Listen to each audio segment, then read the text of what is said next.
네, 우리가 지난번 강의에서는 성경의 내러티브 읽기에 대해서 공부했습니다. 지난번 강의에서 성경의 전체 이야기와 성경의 전체 이야기의 구성 요소별로 읽는 것에 대해서 강의를 해드렸습니다.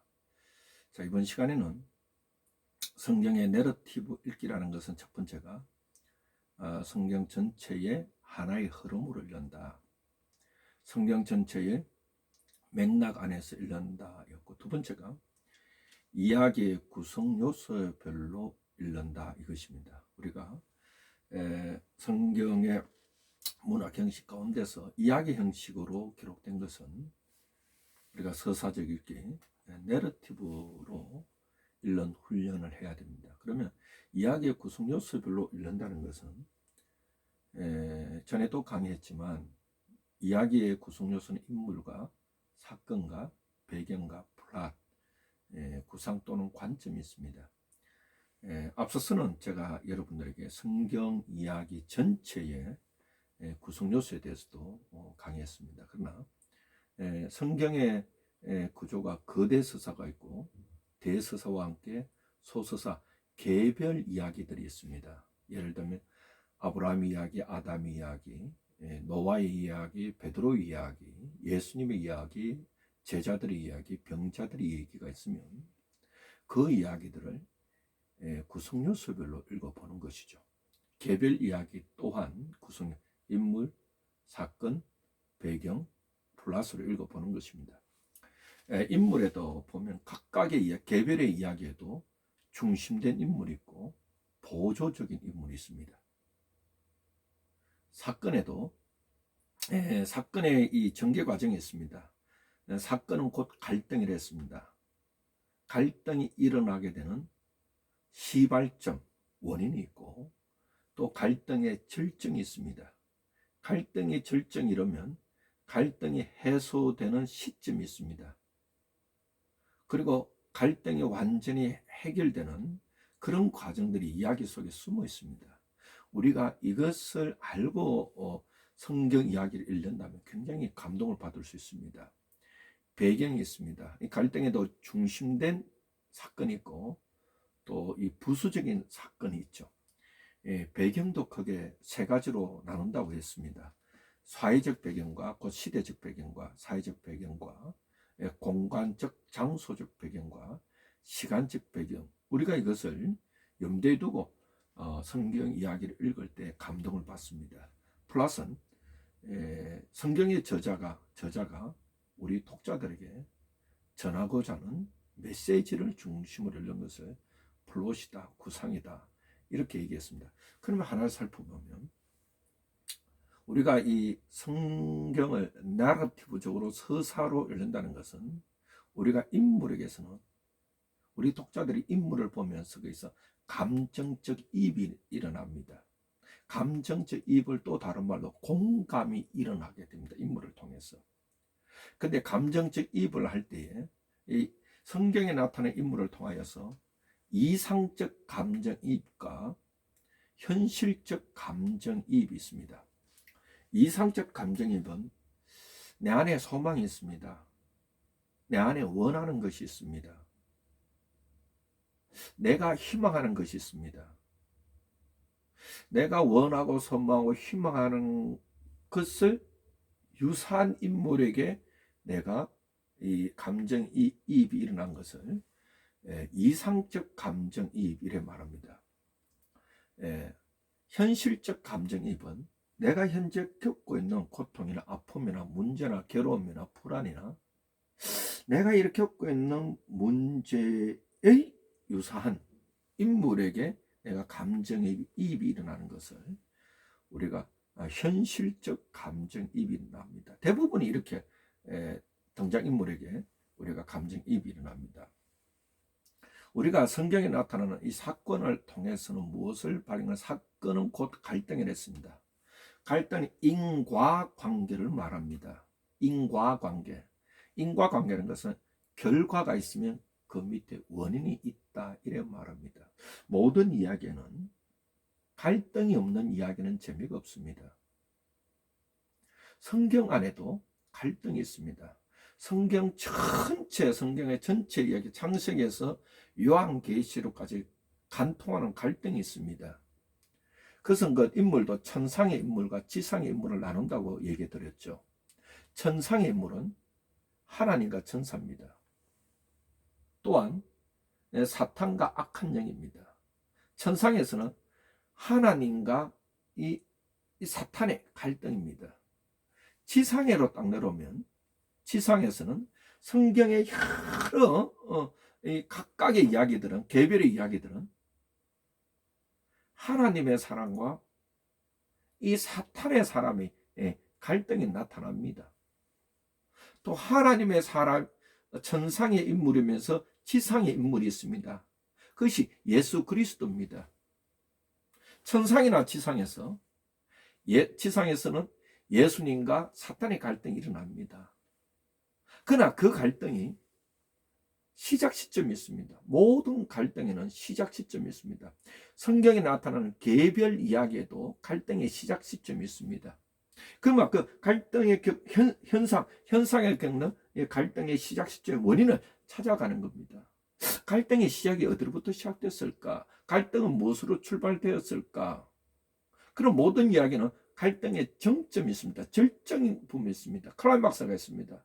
클라이막스가 지나고 나면 이 갈등이 조금 해소되기 시작하는 시점이 있습니다. 그리고 갈등이 완전히 해소되는 그런 것들이 있습니다. 이것이 사건 인과관계로 보시면 됩니다.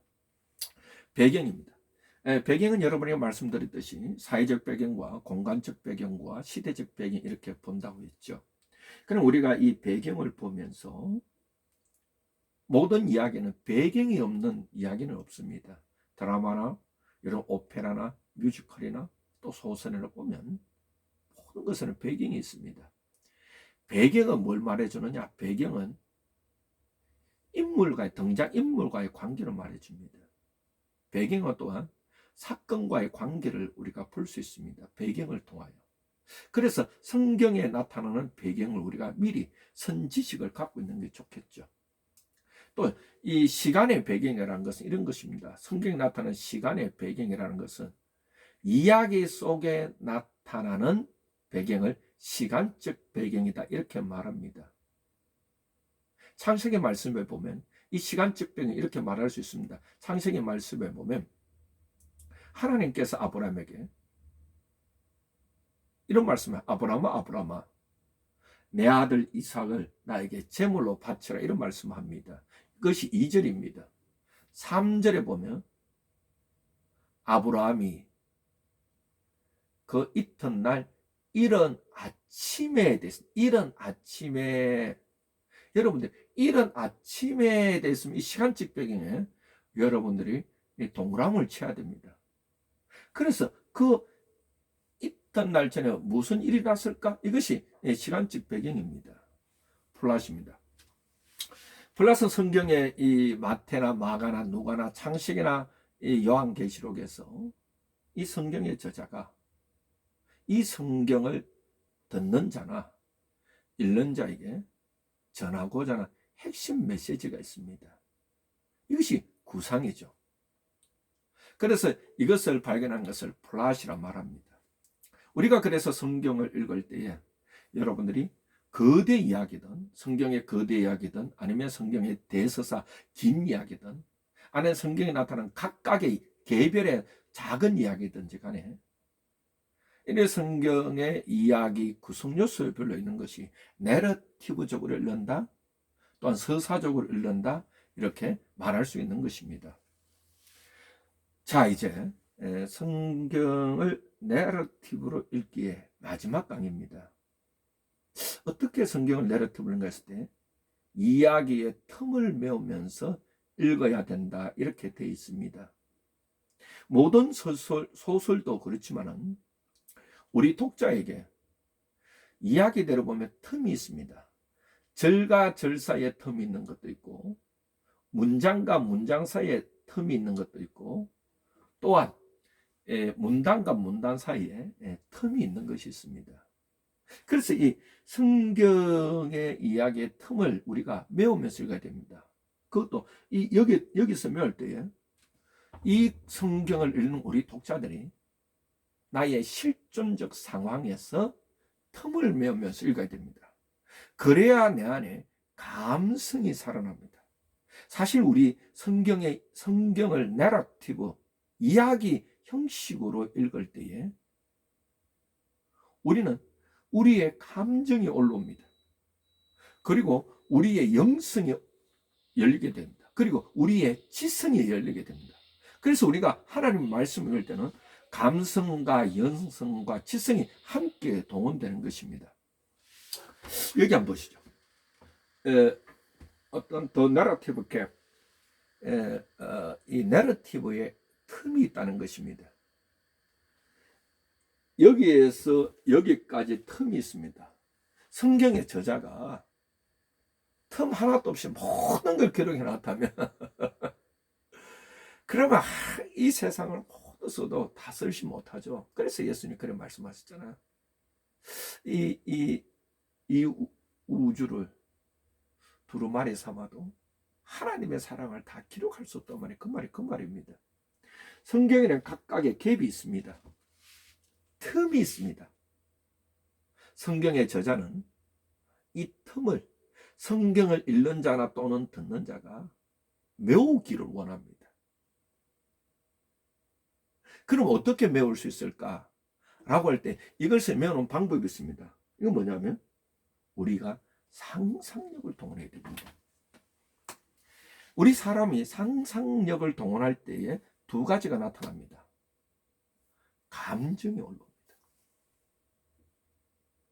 그리고 창의적이 됩니다. 이렇게 돼가는 거예요. 상상력을 해야 됩니다. 상상을 동원해야 됩니다. 즉 예를 들어서 이런 것입니다.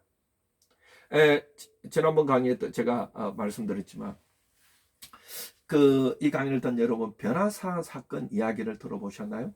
예수님의 변화산 사건이 변화산이라는 것은 원래 성경에 이 변화산이라는 자체는 없습니다. 이 마태복음에 보면 마가복음에 나옵니다. 뭐라고 되어 있는가 하면 갭을 말하겠습니다. 틈을. 이렇게 시작됩니다. 엿새 후에 예수님께서 베드로와 야고보와 요한을 데리고 높은 산에 올라가셨더라. 이렇게 되어 있습니다. 그러면 엿새 후에라. 이것이 성경 이야기에 나타난 틈입니다. 우리는 그러면 상상을 해봐야 됩니다. 그 엿새 동안에 도대체 무슨 일이 일어났을까?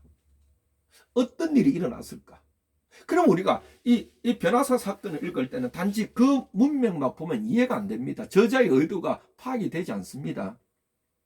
이 변화사 사건을 이해하기 위해서는 특히 마태복음, 마가복음의 전체 문맥 가운데서 이것을 이해해야 됩니다. 최소한 앞서 가봐야 됩니다. 변화사 사건 이전에 무슨 사건이 있었냐? 가이사라 빌립보 지역에 있었습니다. 예수님께서 가이사라 빌립보 사건에서 제자들에게 말합니다. 둘씩 전도를 내어보내고 예수님께서 제자들을 묻습니다. 사람들이 나를 누구라고 하더냐? 그래서 예수님의 제자들을 보고합니다. 더러는 예수님을 선생님을 엘리야라 합니다. 더러는 세례 요한이라 합니다. 더러는 선지자 중에 하나라고 이렇게 보고를 했습니다. 그때 예수님께서 제자들을 묻습니다. 그러면 너희는 나를 누구라고 하느냐? 이렇게 물어봅니다. 예수님께 처음으로 제자들을 묻습니다. 그러면 너희는 나를 누구라고 하느냐? 물었을 때에 예수님의 수제자 베드로가 말합니다. 주는 그러시도시요 살아계신 하나님의 아들입니다. 예수님께서 이 고백을 듣고 난 이후에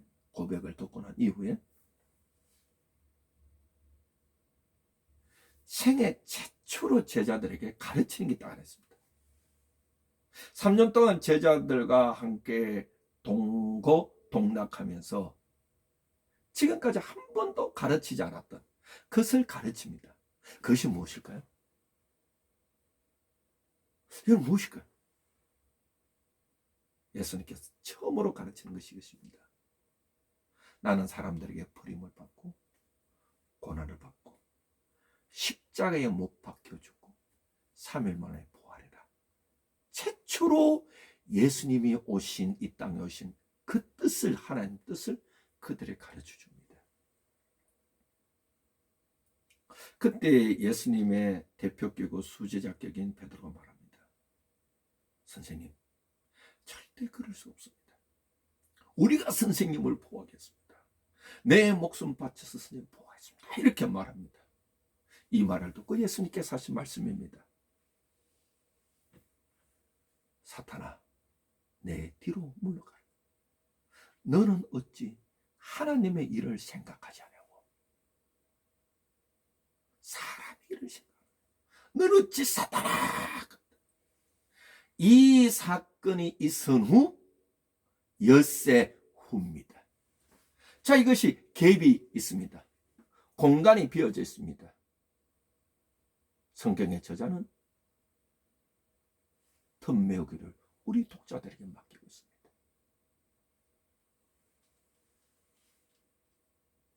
엿새 동안에 어떤 일이 일어났을까요? 갈등이 있습니다. 제자들은 3년 동안 예수님을 따라다녔는데 사탄아라는 얘기 들었습니다. 예수님을 일주일 후가 되면 십자가에 달려 돌아가십니다. 이야기가 그려집니다. 예수님이 십자가에서 달려 돌아가시고 나면 예수님의 복음 사역은 12제자들이 전해야 됩니다. 예수님께서도 굉장히 지금 심각한 상태에 있습니다. 예수님이 부활 성천하시고 나면 제자들이 예수님의 복음 사역을 전해야 됩니다. 제자들이 다 떠나고 나면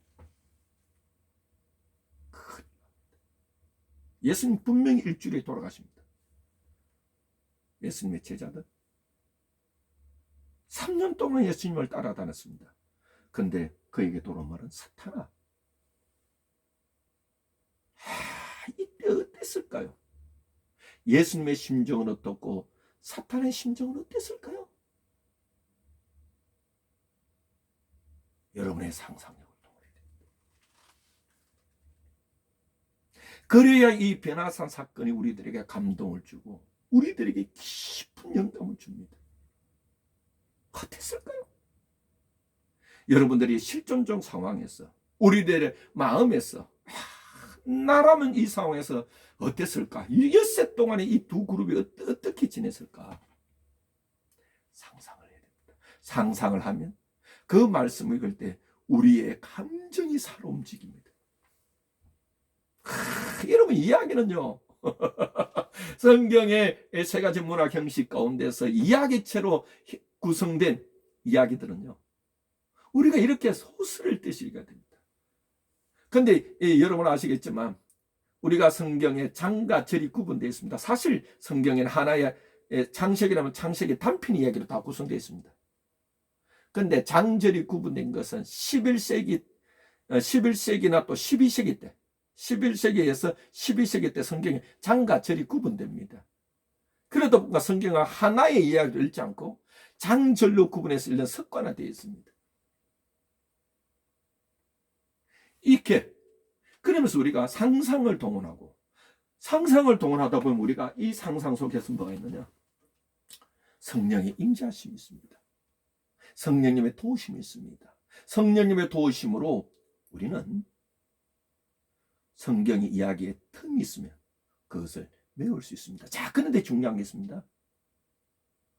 내가 이것을 성경의 틈을 메울 때 내 마음대로 메우는 것이 아닙니다. 이거 뭐냐? 내가 이것을 실존적 상황에서 틈을 메워 가더라도 다른 성경 이야기에서 해석이 가능하고 다른 성경에서 합당하게 이해가 되어야 됩니다. 해석 가능해야 됩니다. 이것이 성경의 틈메우기입니다. 우리가 그래서 이 서사적으로 읽는다라고 할 때 그 방법이 성경 전체 하나의 흐름을 읽고 두 번째는 이야기의 구성 요소별로 있고, 세 번째는 성경 이야기와 이야기 사이에 있는 틈을 메워가면서 읽어야 된다. 틈을 메울 때는 우리들의 상상력을 동원하고 그 상상한 것이 다른 성경에서 해석이 가능해야 된다. 이렇게 봅니다. 합당하게 공감을 받아야 된다. 그리고 상상할 때 나의 오늘의 실존적 상황에서 그것을 해석해야 된다. 이렇게 말했습니다. 제가 여러분들에게 이제 이 성경 이야기 상담에 서사적 읽기에 대해서, 내러티브 읽기에 대해서 강의를 해 드렸습니다. 이제 다음 강의에서는 성경 이야기 상담의 내러티브의 서사적 읽기의 질문 기법에 대해서 강의를 해 드리겠습니다.